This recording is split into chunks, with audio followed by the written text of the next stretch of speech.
იქ შეტანილი საბუთები არის საჯარო ჰააგაში ერთი გამონაკლისია წინასწარი მოკვლევის მიმდინარეობა და შემდეგ გამოძიება არის კონფიდენციალური, მაგრამ სტრასბურგში ყველა საბუთი, რომელსაც მომჩივანი შეიტანს სასამართლოში, არის საჯარო და მუხლია მე-40 ევროპული კონვენციის, რომელსაც ამას ამკვიდრებს. იქ არის ერთი დათქმა, რომ პალატის თავმჯდომარეს შეუძლია ხანდახან თუ მიიჩნევს ამას საჭიროს, თქვას, რომ აი რაღაცა საქმის, რომელიღაცა ტომის, რომელიღაცა ფურცელი არისო საიდუმლო. მაგრამ ეს არის ძალიან იშვიათი, ჩემი 10 წლის მოღვაწეობის მანძილზე სტრასბურგის სასამართლოში ეს მოხდა ერთადერთხელ. ეს იყო უცნობილეს საქმეში შამოევი და სხვები საქართველოსა და რუსეთის წინააღმდეგ, სადაც პალატის თავმჯდომარემ კონფიდენციალურად ჩათვალა რუსეთის მთავრობის მოთხოვნის საფუძველზე ის მისამართი, რომელ მისამართზეც მდებარეობდა საპატიმრო დაწესებულება, სადაც იყვნენ დაკავებული 5 ჩეჩენი, რომლებსაც რუსები მიიჩნევდნენ, რომ იყვნენ ტერორისტები.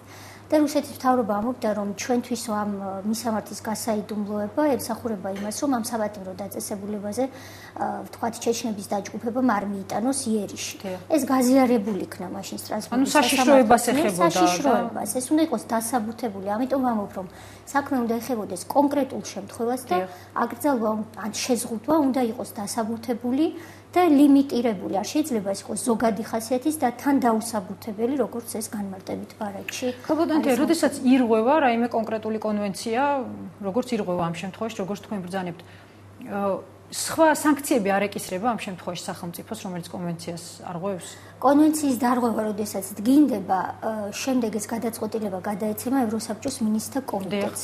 და იქ აღსრულება არის ორგვარი ტიპის, პარალელურად მიმდინარეობს. ერთი არის ინდივიდუალური ზომები, ამა და ამ მოქალაქეს, ვისი უფლებაც დაირღვა, იმის უფლება უნდა აღდგეს, მას მიენიჭება კომპენსაცია. თუ იმ მოქალაქეს ექნება კონკრეტული პრეტენზია. მაგრამ იმავე საჩივრის აღსრულების ფარგლებში სახელმწიფოს მოეთხოვება, თუ ამ კონკრეტულ სიტუაციაზე ვიმსჯელებთ, რომ ეს კანონი შეცვალოს. ეს არის ზოგადი ხასიათის აღსრულების ზომა. ესე იგი, თქვენ თუ იჩილებთ მომავალში ამ კანონის გამო, თქვენი უფლება აღდგება და მოგენიჭებათ კომპენსაცია და ამავე დროს სახელმწიფოს მიეთითება მინისტრთა კომიტეტის მიერ, რომ ეს კანონი, ასე ვთქვათ, მარტივ ენაზე უკან წაიღოს. თქვენ ბრძანეთ, რომ სწორედ ჰააგის სასამართლო უფრო მეტად ასაიდუმლოებს ინფორმაციას საქმის მიმდინარეობის პროცესში.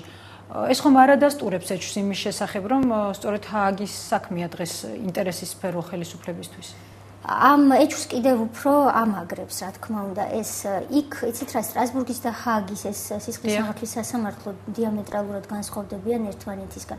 ჰააგის სისხლის სამართლის სასამართლოში სისხლის სამართლის პროცესი მიდის და აქედან გამომდინარე წინასწარი მოკვლევა და გამოძიება არის კონფიდენციალური, მაშინ როდესაც სტრასბურგის სასამართლოში ერთი მოქალაქე ან იურიდიული პირი უჩივის სახელმწიფოს და იქ საიდუმლო არაფერი არ არის, თუ თავად პირი არ მოითხოვს, რომ მისი გვარი არ იქნეს გამჟღავნებული და მას ვარქმევდით ხოლმე X-ი ან Y-ი მისი მოთხოვნის საფუძველზე.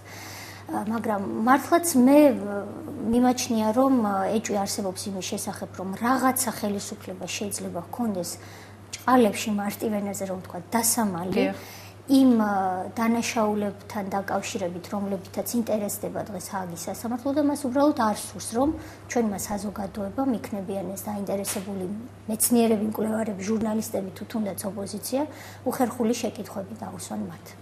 ხებოდანთე, როგორ უნდა აღუდგეთ წინ, რამდენადაც ვიცით თქვენ საკმაოდ დიდი პროტესტი გამოთქვით დღეს ადმინისტრაციულ კოდექსში ამ ცვლილებასთან დაკავშირებით.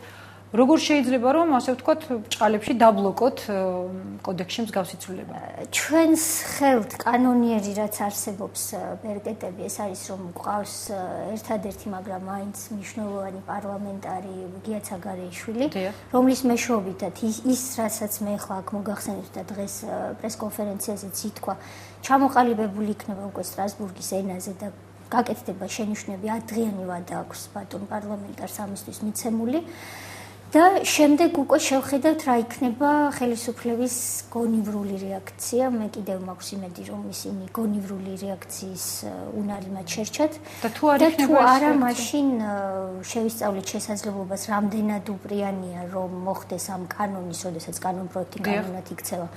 ქვეყნის ფარგლებში გნით გასაჩივრება თუნდაც საკონსტიტუციო სასამართლოში, თუ არა და მაშინ ჩვენ შეგვიძლია ისევ მიმართოთ სტრასბურგს, რაც რა თქმა უნდა ხანგრძლივი პროცედურაა, მაგრამ სხვა ბერკეტი ჩვენს ხელთ დღეს არ არის.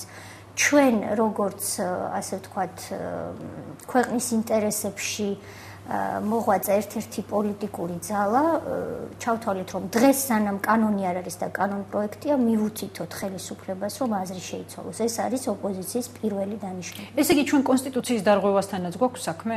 შეიძლება ასე იყოს, იცით რა, სასამართლო დავებზე იმის თქმა რომ ეს ასე დადგება არ არის რეკომენდებული.